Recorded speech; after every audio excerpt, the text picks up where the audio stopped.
Había una vez un pirata tan chiquitín, que todo el mundo lo llamaba el pequeño pirata Serafín. Serafín era tan pequeño, que si soplaba fuerte el viento, se lo llevaba volando en un momento.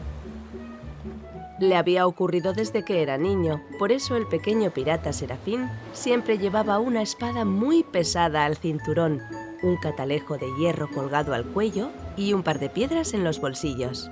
También llevaba un parche en el ojo y un pañuelo rojo en la cabeza. Esto último no tenía nada que ver con su tamaño, pero a él le gustaba llevarlo. Había otro problema, y es que Serafín era tan pequeño y tan chiquito que sus marineros no lo escuchaban por más que diese gritos. Por ejemplo, si el pequeño pirata Serafín decía «¡Leven el ancla!», los marineros entendían «¡Pónganse las chanclas!» y salían corriendo con el traje de baño y la toalla para irse a la playa.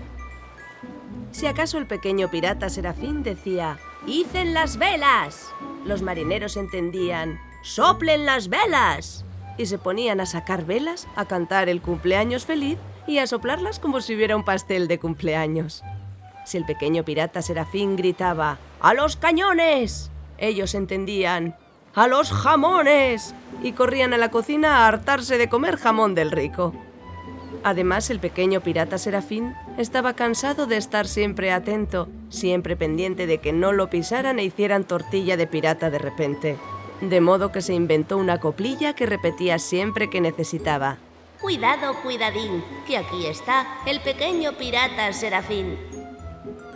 Hasta que un día, bueno, mejor dicho, un día terrible, estaba el pequeño pirata Serafín en medio de una batalla cuando el pirata Malapata, pirata malo donde los haya, lo escuchó, miró hacia abajo con su único ojo, se rió para sus adentros, lo cogió con 2 dedillos y se lo metió en el bolsillo.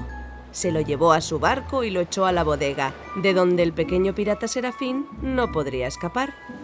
Al menos eso pensó el pirata Malapata, sin imaginar que la amistad puede con todo y que un pequeño ratón y su amiga la gaviota Carlota le ayudarían en su aventura. Alicia Acosta y Mónica Carretero nos invitan a disfrutar de este precioso álbum ilustrado que nos hará querernos tal y como somos, con ilustraciones llenas de color que nos convertirán en la tripulación del barco más divertido que podáis imaginar. Nube 8 Editorial le ha añadido a este libro un código QR para que podáis escuchar siempre que queráis el cuento narrado por la misma autora. Y esto solo es el principio. ¿Se puede pedir más? ¡Al abordaje, piratas!